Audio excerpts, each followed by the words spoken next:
collapse of the British motorcycle industry makes me so angry. It's outrageous. I remember sitting in the drawing office, a brick wall all the way around me, thinking, well, this is too solid, this can't go. In the course of just 10 years, we went from being world leader to world loser. I was broken-hearted. I am quite serious. I was broken-hearted. Our entire motorcycle industry wiped out by incompetence, bungling, and sheer arrogance, except for one name. We're riding bikes made by the oldest motorcycle manufacturer in the world. They're British, and here's the rub. They're still being made today in their thousands.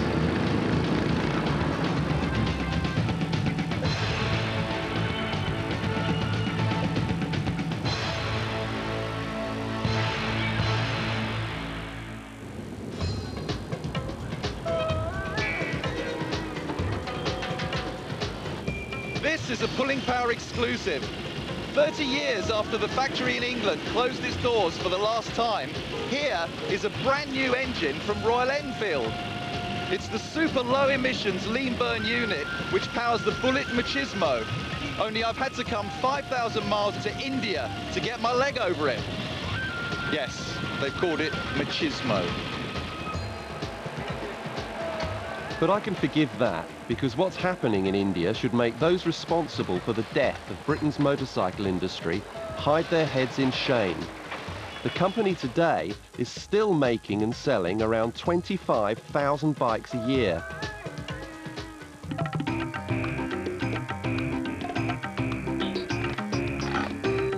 And how's this for irony? Indian-made Enfields are enjoying something of a revival in Britain. There are people who've just heard of Royal Enfield and they want a motorcycle which is just different. In the last few years, we've actually grown a lot in the UK. We've grown from, we were selling around 200 motorcycles around 3 years ago, and today we're selling around 500 motorcycles in the UK every year. And part of this renewed interest is due to some nostalgic modifications made by the importer in Gloucestershire. We have recreated a cafe racer, which was very popular in those days, and also a trail type model, because the Bullet, which is what this motorcycle is, was the most successful trials model. It's not a motorcycle that you're going to do 100 miles an hour with. It's purely fun, it's purely leisure. Sometimes it's ride to work, but the majority of cases it's people who want to go out on a Sunday afternoon and have a load of fun. I used to have a 750 Triumph Trident, which I used for commuting for work, but to be honest it was a bit big and a bit expensive for my sort of 8-mile round trip, so I wanted something light, something interesting and something economical, so I went for the Bullet. It's a real motorcyclist's motorcycle. You've got the pleasure of owning it with the modernity of today's bikes, but it's not a replica.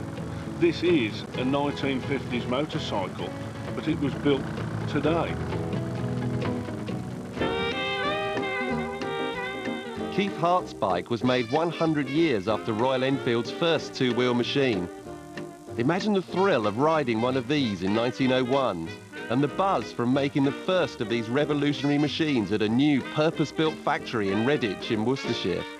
My grandfather was brought in to help with the production. I was only 5 or 6 at the time, and I just remember him as a typical Victorian gentleman in a smart suit and a stiff white collar and tie. There are photographs where all the factory workers were dressed the same. They're not only dark trousers, white shirts and waistcoats, and a lot of them peaked caps. Within 10 years, Royal Enfield motorcycles were among the top sellers. Their combinations started a whole new form of family transport, which was to last into the 1950s. In the roaring 20s, this 350 side valve would have set you back £44.50, which was a lot of money in those days when the average weekly wage was less than £3. And if you wanted something faster, like Colin Clough's 500cc overhead valve, it would have cost you almost £50. And that's without any accessories. You know, trivial stuff like lights or a speedo. But hey, real bikers never went for fripperies like that.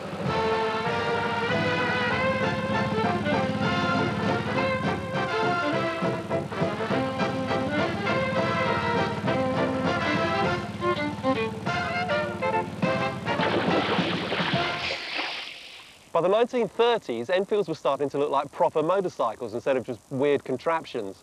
And that's when they introduced the 250 and 500 Bullet, a name they're still using right to the present day. During the war, one of the innovative bikes Enfield built for the army was the Flea, a 125cc machine for the parachute brigade. It was so light it could be carried, but apparently so noisy the enemy could hear them coming. Then, after the war, the first main design jobs that I took on was the design of a utility 250. And we decided that was not the right machine to go forward with. That the market had now changed and a more sporty type of motorcycle was needed. This turned out to be the Crusader. Well, it seems incredible now, but in those days, all riders had to depend on for comfort was some springs in the saddle. Well, among its many firsts, the first for Royal Enfield was swinging arm rear suspension, as fitted to this 350cc Bullet. The rear part of the frame was pivoted, so the wheel could move up and down over bumps. It doesn't seem like much now, but in the 50s it was a major breakthrough. And it finally put a stop to Enfield riders going, "Oi, my Enfield's doing my back in."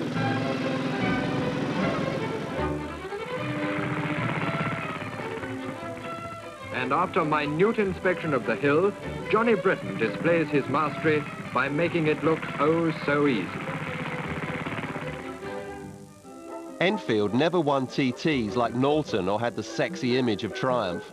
Instead, they gained a reputation for reliability in grueling trials events over moors and mountains. Their heyday was the 1950s, when a youngster from Walsall, Johnny Britton, won almost every national and international event going. The trial itself would be probably a route of 50-odd miles, and the main skill, I think, was just balance and very fine throttle control. When I joined Enfield, it was probably one of the smaller factories, and as success came, so the reputation grew. Today, Johnny runs a small farm in Staffordshire. It's 20 years since he's ridden, but he didn't take much persuading to test one of the new replica trials machines. I haven't completely forgotten how to ride, and it's more of a trail bike than a trials bike. It does make it difficult to go slowly and turn sharply, but still the same old Enfield as it used to be.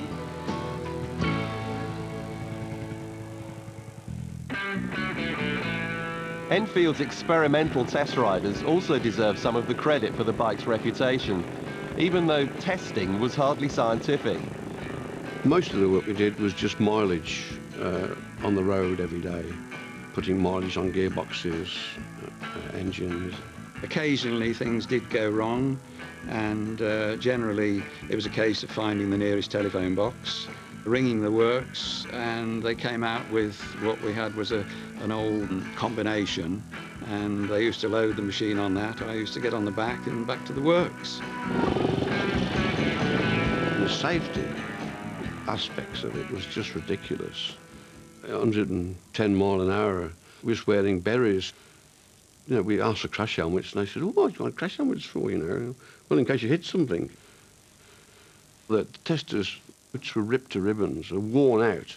You wouldn't believe it. I mean, they were tatters, and they were going out on the bikes every day in the winter, in the rain, the snow, and the coats were ripped to shreds.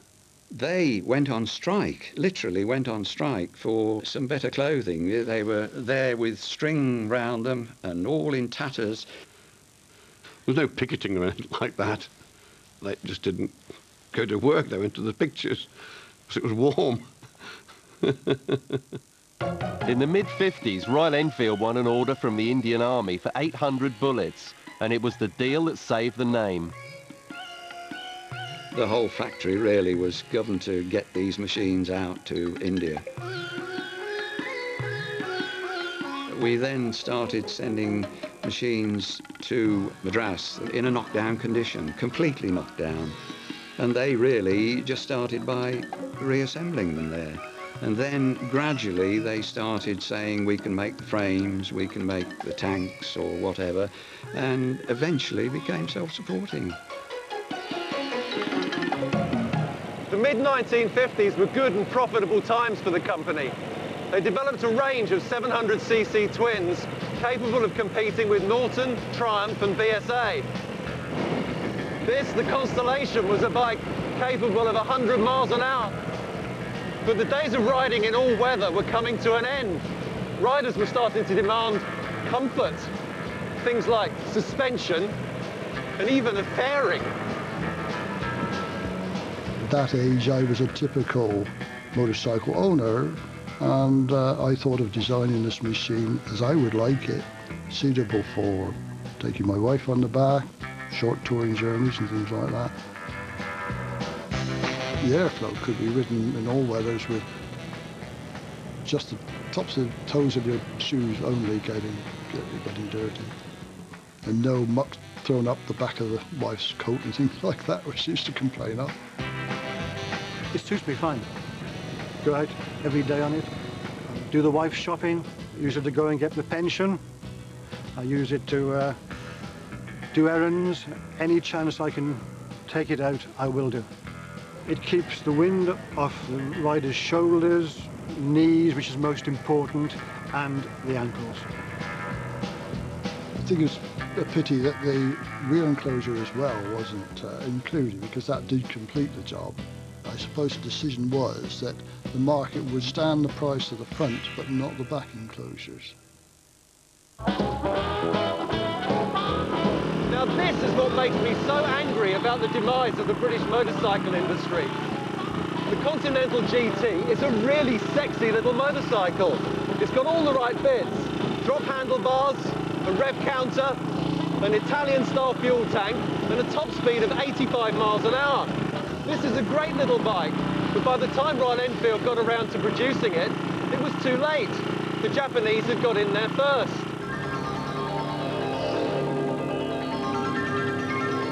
The British failed to see that the products that the Japanese could sell you were far more technically superior. Twin carbs, twin in-chute front brakes, electric start, and they were quite quick and reliable for the time.